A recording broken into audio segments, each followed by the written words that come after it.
over this unhappy globe, there are heroic volunteers putting up a selfless battle on behalf of the wretched of the earth. But only one of these is considered to have invisible means of support, to be nothing less than a saint. What makes Teresa of Calcutta so divine?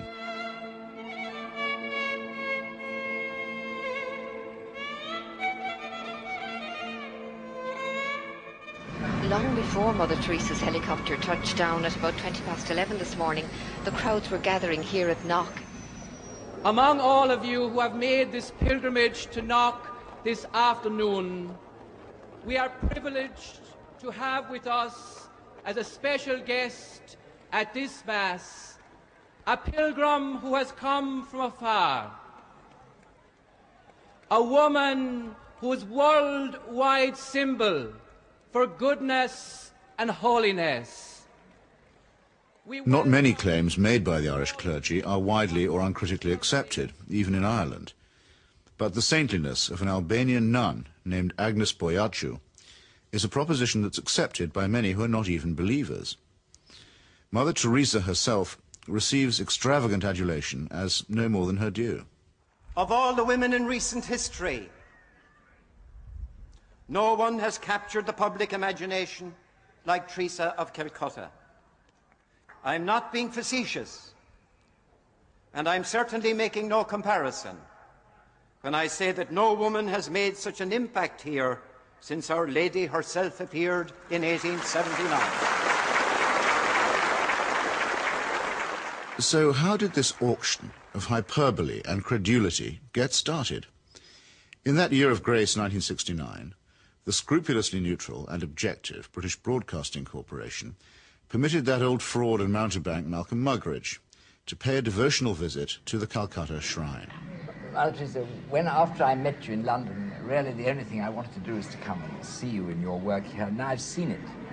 And of course it's a shining light. Himself arrogant, almost to the point of humility, Muggeridge became persuaded that he and his team had become the divinely appointed instruments of what he claimed was the first television miracle.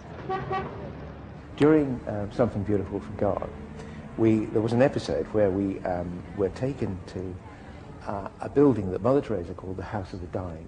And Peter Schaefer, the director, said, it's very dark in here, do you think we can get anything? And we had just taken delivery at the BBC of some new film made by Kodak, which we hadn't had time to test before we left. So I said to Peter, well, let's have a go. So we shot it.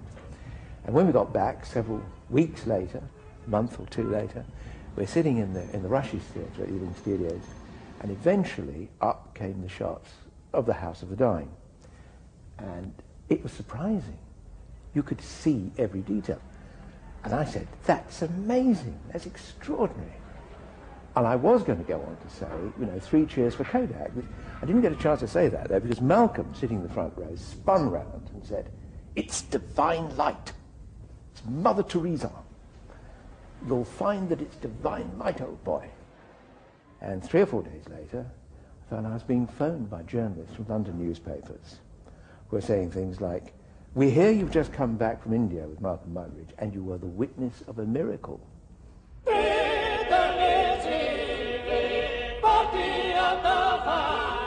And a star was born.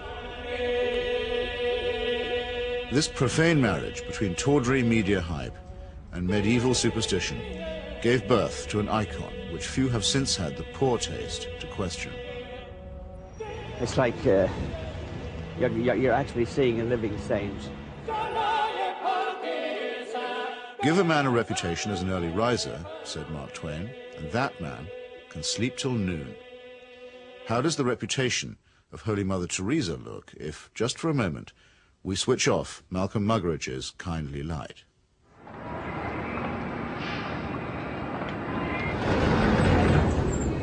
Mother Teresa is a Nobel Prize winner. She's a symbol. People in the West talk about her, so Indians adopt her at that level. The fact that what she does in the streets of Calcutta is really irrelevant to them.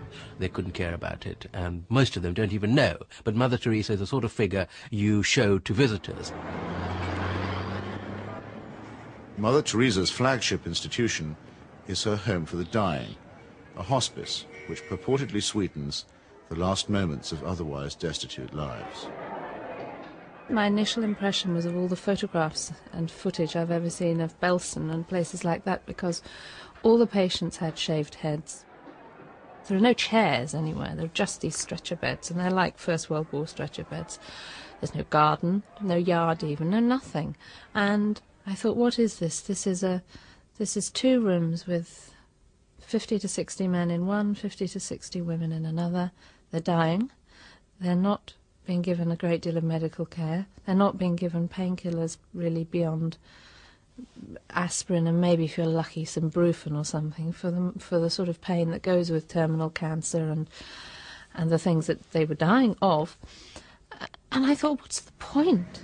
Right from the very beginning, I wanted to serve the poor purely for the love of God and to give them what the rich people get with money. I wanted to give to the poor for the love of God. They didn't have enough drips. The needles they used and reused over and over and over, and you would see some of the nuns rinsing needles under the cold water tap. And I asked one of them why she was doing it.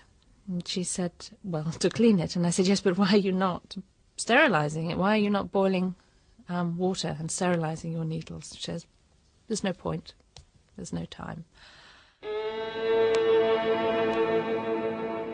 Mother Teresa's cult of death and suffering depends for its effect on the most vulnerable and helpless, abandoned babies, say, or the terminally ill, who supply the occasions for charity and the raw material for demonstrations of compassion.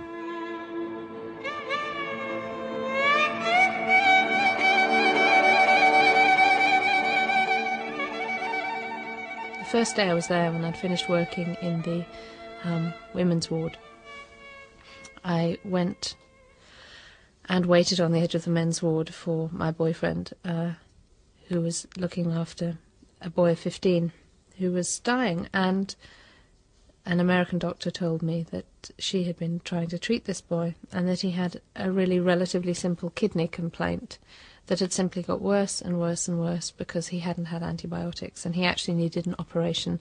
I don't recall what the problem was. She did tell me. And she was so angry, but also very resigned, which so many people become in that situation. She said, well, they won't take him to hospital. And I said, why? All you have to do is get a cab, take him to the nearest hospital, demand that he has treatment, get him an operation. She said, they don't do it. They won't do it. If they do it for one, they do it for everybody. And I thought, but this kid's 15.